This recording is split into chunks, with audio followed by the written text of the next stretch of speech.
Ama sign clear tu le ngai thatu te chibai kan book le fe ka cheu ni zan khan zia lo tak main iso skywalk muna in ti boina rap thlak tak a thleng le tlat maya chu ti ro chuan helai phun kher khera helai phun kher khera in ti boina chuak kha kai phei chuan kalo hlo thon pui khop maya a chan chu a mun kha mo an huai lam pang han en po kha a sang thabok siamo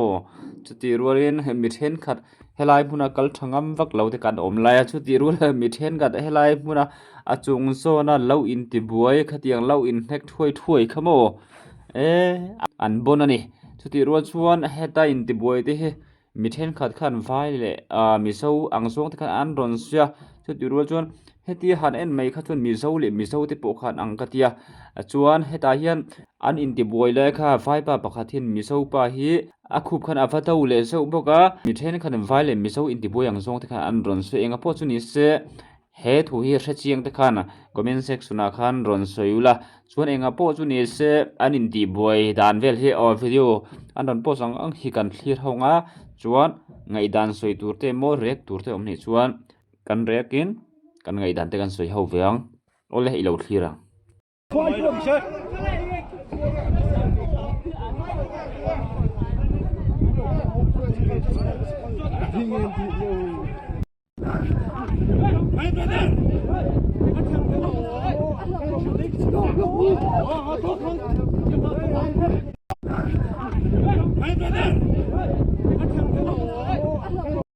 video hi kan pause longa heta fai pa pakhat hian ka thela lom aron tia ani dik taka chuan video han an chian chuan mizo le vai nepali lampang kha in ti buai kha nang ka tia chu ti ro chuan video hi ani na anga ron play kha rem don lowa chan chu strike don te hlom wang kan mo anin heklai bor vel kha chu kan han sin soranga chuan a then o audio kha kan ngai thapa mai don ne o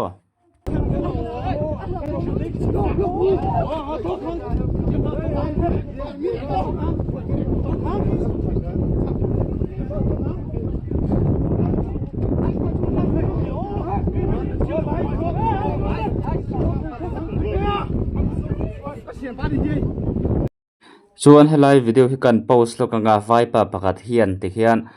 mizo pa khi kan mizo u nau ngei mei kha a khupin an suta an do mo vai pa pakhat a chan na lampang khi nom takani chuti ro chuan thil pakhat kan soi du chu Vaiho hi rel kong ta tlang to wang an ron lut na sadon heta chi hian hei mizo te po kan film khoratul soi mei thai la tu na pan ron lut tran to me kani chuti ro chuan hayai na sa hian an la ron lu bel don chau mizorama hian mo chuwang chuan mizo te po kan har atul hle heta po mizo tam taka nom lai hian vai pa pathin han in taula mizo pa khi ikha akhu phin awasungam tladani chu kan mizo thalai da khi an rui mo rui lo me ka re chuang lova chuti rual chuan heta mizo tam tak om lai vai pa ina kan mizo thalai mi pangei mai mo khetia kan mizo ram kan ram leilung nge ya vai pain khetia mizo tam tak om lai ya kan mizo mi pa kut an thlak ngam khi chu azia lo hle mai enga po chu ni se kan thlir selang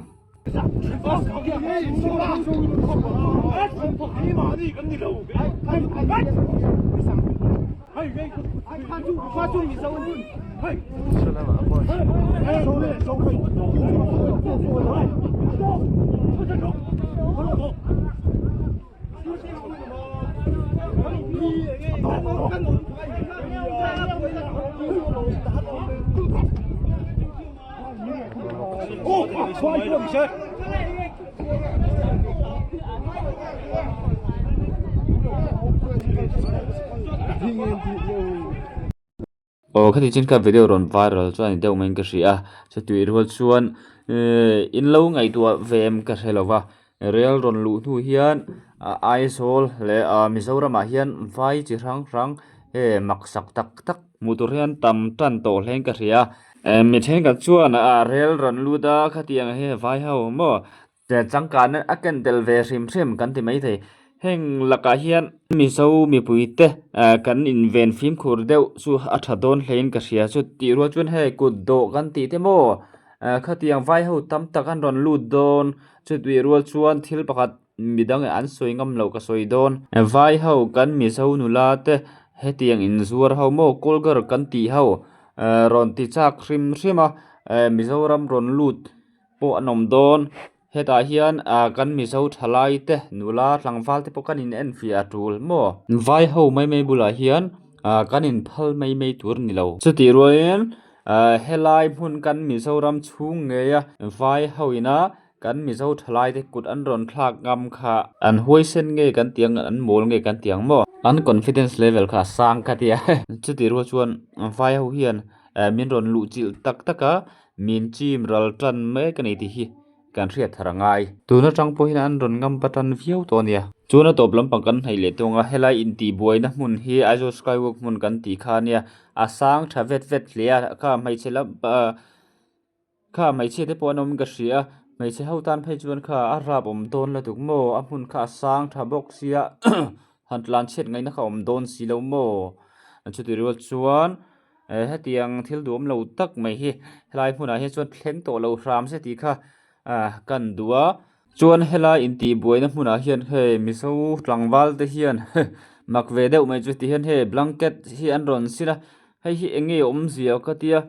blanket nen mewa helai hmuna ron kal kha adang dai ve hrim ka tia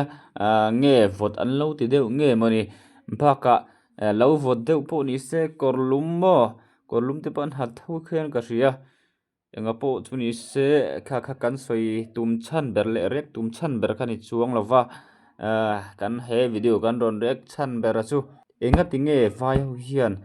kan mizo rama ron ludin kan mizo thalai te nge kut min thlak ngam ti khamo kan rek chan ber chuani chuti ro chuan mizo te hian he thil hi har chuanan I hmangangu ti kha clear tu mi puite kan cha du cheuni ole tuntum tan chuan khrisin kha kan video te lo ni le phot mai te se chuan atop nan tak tak thil pat ka soi du a chu aizola nge aizol skywalk hmuna nge Vaiho in mizo thalai te kut an thlak ti kha kai chu za thlak hi kalau tile du ka lo na la ka lo la na ve khoba mo kha thil bi kha chu a zia lo ka ti hle enga pozini se kan du to kang video hi min lo like min lo share sakla chuan comment section a ingai dan te iron comment ve don ne o